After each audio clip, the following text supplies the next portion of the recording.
Welcome to Akashvani. আজকে আবার চলে এসেছি ইন্ডিয়ান ফুটবলের কিছু নিউজ নিয়ে। প্রথমে আসি ইন্টারন্যাশনাল নিউজগুলো নিয়ে, মানে ইন্ডিয়ান ন্যাশনাল টিমের নিউজগুলো নিয়ে। প্রথমে হলো ওমেন্স টিমের যে ফাইনাল আছে, এসএএফএফ চ্যাম্পিয়নশিপের final, India versus Nepal. Nepal ইন্ডিয়াকে খুব মানে রিসেন্টলি হারিয়েছে, সেটা হলো গোল্ড কাপে, যেটা ভুবনেশ্বরে হয়েছিল। ওখানে নেপাল হারিয়েছিল 2-1। তো ইন্ডিয়ার এবার বদলা নেওয়ার টাইম, আর এটা ফাইনাল। ইন্ডিয়া যদি জেতে তাহলে সেকেন্ড টাইম চ্যাম্পিয়ন হবে, লাস্ট টাইমও চ্যাম্পিয়ন হয়েছিল। তো দেখা যাক কী হয়। আজকে 2:45 থেকে খেলা, ইউটিউবে খেলাটা দেখাবে, গিয়ে সার্চ করবে Nepal versus India SAFF championship. এটা সার্চ করলে ইউটিউবে পেয়ে যাবে লাইভ স্ট্রিম, আর খুব ভালো কোয়ালিটিতে স্ট্রিম করা হয়। এটা নেপালি চ্যানেল স্ট্রিম করে। তো অবশ্যই খেলাটা দেখো আর ইন্ডিয়ান টিমকে সাপোর্ট করো। 2:45 থেকে কিন্তু খেলা। আর তার সাথে স্ক্রিনেও দেখে নাও, স্ক্রিনে দিয়ে দিয়েছে। এবার আমাদের ফেসবুক পেজেও আপডেটটা দেওয়া আছে, ফেসবুকের স্টোরিতেও, ওখানেও দেখতে পারো। এরপরে চলে আসি ইন্ডিয়ান আন্ডার-23 টিমের কথা, মেন্স আন্ডার-23 টিমের কথা। তো আজকে এএফসি আন্ডার-23 চ্যাম্পিয়নশিপের কোয়ালিফায়ার স্টার্ট হচ্ছে। তো আজকে ইন্ডিয়া আন্ডার-23 টিমের ফার্স্ট খেলা এগেনস্ট উজবেকিস্তান আন্ডার-23 টিম। তো খেলাটা বিকেল 5:30 থেকে আছে ভারতীয় সময় অনুযায়ী, কিন্তু খেলাটা টেলিকাস্ট হবে কিনা এখনো অবধি কোনো খবর আমাদের কাছে নেই। যদি আমরা হয়তো হতে পারে, দেখা যাক। ওখানে কোনো চ্যানেল যদি ইউটিউবে করে তাহলে ইউটিউবে তো অবশ্যই পেয়ে যাবে, কিন্তু কোনো চ্যানেলের, মানে ইন্ডিয়ান কোনো চ্যানেলের খবর এখনো পাইনি। আর লাইভ স্ট্রিমিং যদি হয়, তো আমরা যদি খবর পাই তো অবশ্যই আমাদের পেজে দিয়ে দেবো।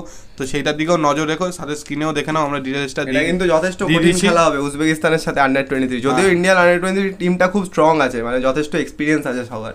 তো সেই জায়গা থেকে দেখা যাক, কারণ প্রত্যেকটা প্লেয়ার খুব ভালো এবং ইয়ংস্টার বলা যায়, এবং প্রত্যেকের খেলাই তোমরা দেখেছো কম বেশি করে।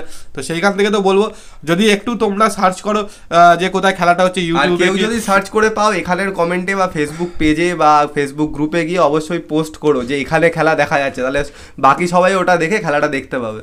হ্যাঁ, কারণ আমরাও তো সবসময় খুঁজে পাই না। তো তোমরা যদি কেউ লাইভ স্ট্রিমিং করে তো সেটাও দেখতে পারো, মানে সেটা লিঙ্কও তোমরা দিতে পারো, তাহলে আমরা দেখতে পাবো খেলাটা। তো এই বলবো যে আজকে দুটো টিম, একজন ফাইনাল খেলবে, একজন কোয়ালিফায়ারের ফার্স্ট ম্যাচ খেলবে।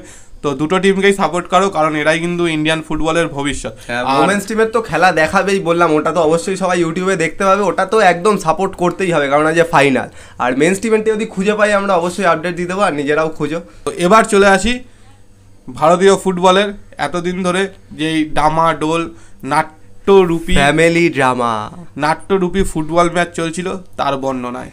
তো এতদিন ধরে আপনারা দেখছিলেন একটা ফুটবল ম্যাচ হচ্ছিল এআইএফএফ একাদশ ভার্সেস আই লিগ 9। এই ফুটবল ম্যাচের পরিসমাপ্তি খুব সম্ভবত গতকাল ঘটে গেছে, কারণ এই ফুটবল ম্যাচের পরিসমাপ্তি শেষে রেফারি তো ভালোই খেলাচ্ছিল, কিন্তু এআইএফএফ এত রাফলি খেলছিল যে প্রচুর প্লেয়ার ইনজিওর্ড হয়ে যাচ্ছিল। মানে এআইএফএফের আই লিগের প্রচুর, মানে আই লিগ নবম 9-এর প্রচুর প্লেয়ার ইনজিওর্ড হচ্ছিল, কিন্তু রেফারি কার্ড দেখাচ্ছিল না, মানে এত হাই লেভেলের রেফারি। কিন্তু প্লেয়ার ইনজিওর্ড হওয়ার পরেও কিন্তু আই লিগ তাদের খেলা চালিয়ে যাচ্ছিল, মানে কম স্ট্রেংথ নিয়ে হলেও। কিন্তু লাস্ট অবধি এআইএফএফ দেখলো না, এদেরকে এত ইনজিওর্ড করেও যখন পারা যাচ্ছে না, তখন ওরা সারেন্ডার করে। এবং গতকালকেই এআইএফএফের তরফ থেকে এআইএফএফের জেনারেল সেক্রেটারি কুশল দাস 21 তারিখে আই লিগের টিমগুলো যে যৌথ চিঠি দিয়েছিল এআইএফএফকে যে ইন্ডিয়ান ফুটবলের রোডম্যাপ কী হবে, সেই রোডম্যাপের এগেনস্টে রিপ্লাই করে। তাতে বলে হ্যাঁ, আমরা আলোচনায় বসতে রাজি।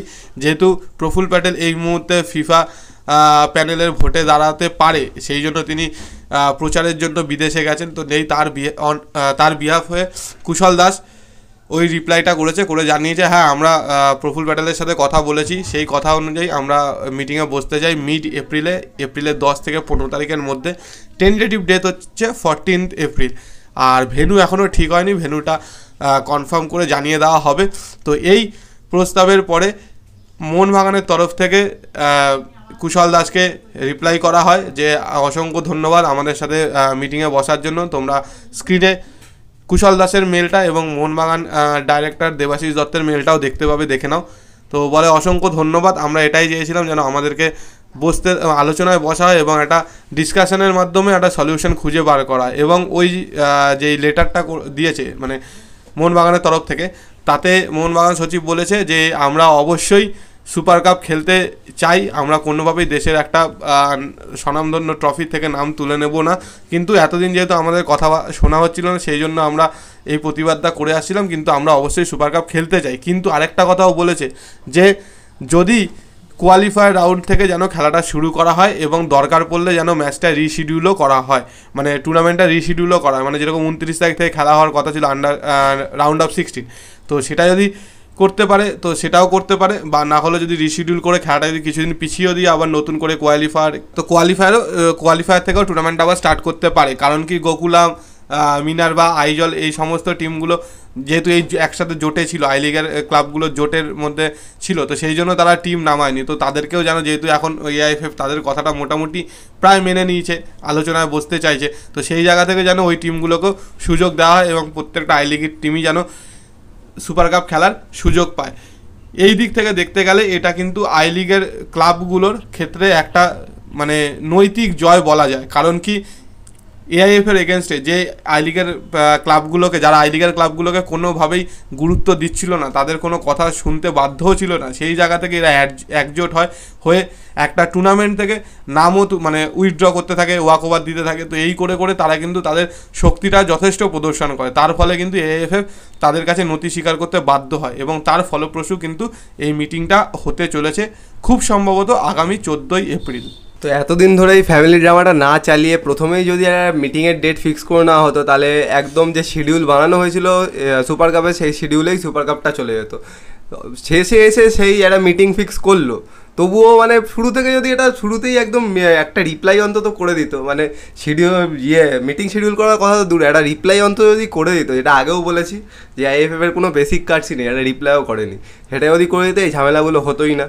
বেকার একটা ঝামেলা হলো, এবার আবার রিশিডিউল করে আবার খেলো। তো দেখো এইগুলো না করে কি করছিল, এগুলো না করে করছিল সেকেন্ড ডিভিশন টিমদের ইনভাইট করছিল, ওকে ইনভাইট করছিল খেলার জন্য। সেটা হলে কি ইন্ডিয়ান ফুটবল এগিয়ে যেত? না, যদি সেকেন্ড ডিভিশন ফুটবল টিমদেরকে ইনভাইট করো তখন তো এফএসডিএল যারা রয়েছে এই মুহূর্তে, তো তারা কিন্তু এটাকে প্রোটেস্ট করতো। কারণ আইএসএল এর টিমরা কখনোই তারা আই লিগের সাথে টিমদের সাথে কম্পিট করতে চায়, তারা কখনোই মনে হয় না যে সেকেন্ড ডিভিশন আই লিগের টিমদের সাথে কম্পিট করতে চায়। তো সেই জায়গা থেকে ওই দিক থেকেও হয়তো এআইএফএফ এর উপরে একটা প্রেশার ছিল। আর যখন দেখছে যে এতগুলো টিম একসাথে ঐক্যবদ্ধ হয়ে রয়েছে, কেউ মানে কথা শুনছেও না, মানে ব্যান করে দেবে এইসব বলেছে, 10 লাখ টাকা জরিমানা হবে, কেউ কোনো পাত্তাই দেয়নি। তো সেই জায়গা থেকে কিন্তু নতি স্বীকার করতে বাধ্য হয়েছে। মানে এটা কিন্তু সত্যি বলতে গেলে যে আই লিগের ক্লাবগুলোর জোট, মানে আমরা দেখে এসেছি ভারতীয় ফুটবলে সচরাচর কিন্তু কেউ কারোর সাথে মানে যুক্ত হয় না বা একটা জোট গঠন করে যেরকম লড়াই করে, এটা কিন্তু ভারতীয় ফুটবলে খুব একটা দেখা যায় নাকি, সবার সাথে সবার একটা ঝামেলা লেগেই থাকে, মানে সবকটা ক্লাবের মধ্যেই। তো ওই জন্য কোনোদিনই এর আগে এরকম দেখা যায়নি যে 9টা ক্লাব একসাথে যুক্ত হয়ে এরকম একটা প্রোটেস্ট করেছে। এটা দেখেই খুব ভালো লাগলো যে ইন্ডিয়ান ফুটবল ঠিক দিকে যাচ্ছে। তো সেই জায়গা থেকে তো এটা খুব ভালো খবর আমাদের ফুটবল প্রেমীদের জন্য। আর আশা রাখো যে হয়তো 29 তারিখ থেকেই হয়তো সুপার কাপ হতে পারে, কারণ কি মাঝে এক সপ্তাহ টাইম আছে। তো এআইএফএফ চাইলে কিন্তু যেহেতু 3টে ম্যাচ তো একদিনেও করে দিতে পারে, বা দুদিনে, ধরো বুধবার বৃহস্পতিবার করে দিল, শুক্রবার থেকে যেরকম রাউন্ড অফ 16 শুরু হবে সেটাও করতে পারে। আরেকটা বিষয় হচ্ছে আইএসএল এর টিমটা কি খেলতে চাইবে, এইটা কিন্তু একটা প্রশ্ন। যদি তারা বলে না আমরা কেন খেলবো, আমরা তো টিম নিয়ে গেছিলাম, ওরা টিম নিয়ে আসেনি, এটাও কিন্তু একটা দ্বন্দ্বের বিষয়। তো সেই জায়গা থেকে কিন্তু এবার এআইএফএফ এর উপরে চাপ পড়বে সব, মানে প্রথমেই সলভ করে নিলে হয়ে যেত, সলভটা করেনি, এবার সব চাপ গিয়ে এআইএফএফ এর ওপর পড়বে, এদিক থেকেও চাপ পড়বে, ওদিক থেকেও চাপ পড়বে। এবার কি করবে নিজেরা বুঝুক। কারণ যদি সেইভাবে দেখা যায় তাহলে পরে কিন্তু আইএসএল এর টিমরাই রাউন্ড অফ 16-এ যায়। কারণ কি ওরা কিন্তু মাঠে টিম নিয়ে গেছিলো, আই লিগের ক্লাবরা নিয়ে যায়নি। তো সেই জায়গা থেকে ওরা বলতেই পারে আমরা কিন্তু আমাদের জায়গা থেকে ঠিক। তো দেখা যাক কি হয়। আর আজকেই মানে গতকাল রাতেই ইস্টবেঙ্গলের তরফ থেকে, মানে ইস্টবেঙ্গলের তরফ থেকে এবং মোহনবাগানের তরফ থেকে দেবাশিস দত্ত, আর ইস্টবেঙ্গলের তরফ থেকে অজিত আইজাক, ওনারা দুজনেই বলেছেন যে যেহেতু এআইএফএফ আমাদের কথা শুনতে বাধ্য হয়েছে বা কথা শুনেছে, তো সেই জায়গা থেকে আমরা সুপার কাপ থেকে আর টিম উইথড্র করবো না, আমরা সুপার কাপ খেলতে রাজি আছি। কিন্তু ওই একটাই রিকোয়েস্ট, যেন কোয়ালিফায়ার রাউন্ড থেকে শুরু করায় বাকি আই লিগের দলগুলোকেও যেন সুযোগ দেওয়া হয়। তো এই খবর তো এইটুকুনি, ফ্যামিলি ড্রামার একদম শেষ পর্যায়ে পৌঁছে গেছি, কিন্তু ফ্যামিলি ড্রামা আবার টু বি কন্টিনিউড হতেই পারে, কারণ এবার দুদিক থেকে চাপটা খাবে আমার যা মনে হচ্ছে। এবার আবার দেখতে থাকো আগে যা হয়। হ্যাঁ, এতদিন ফুটবলটা ম্যাচটা চলছিল, বললাম তো এআইএফএফ একাদশ ভার্সেস এবার আইলিগ একাদশও ঢুকবে, আই লিগ 9, এবার তার সাথে কিন্তু আইএসএলও ঢুকে যাবে। তো 2:1 এর লড়াই হবে, মানে আই লিগ আইএসএল এর প্রেসার ভার্সেস দুদিক দিয়ে চাপ দেবে, ও মাঝখানে পড়ে গেছে। তো এই ভিডিওটা এই পর্যন্তই।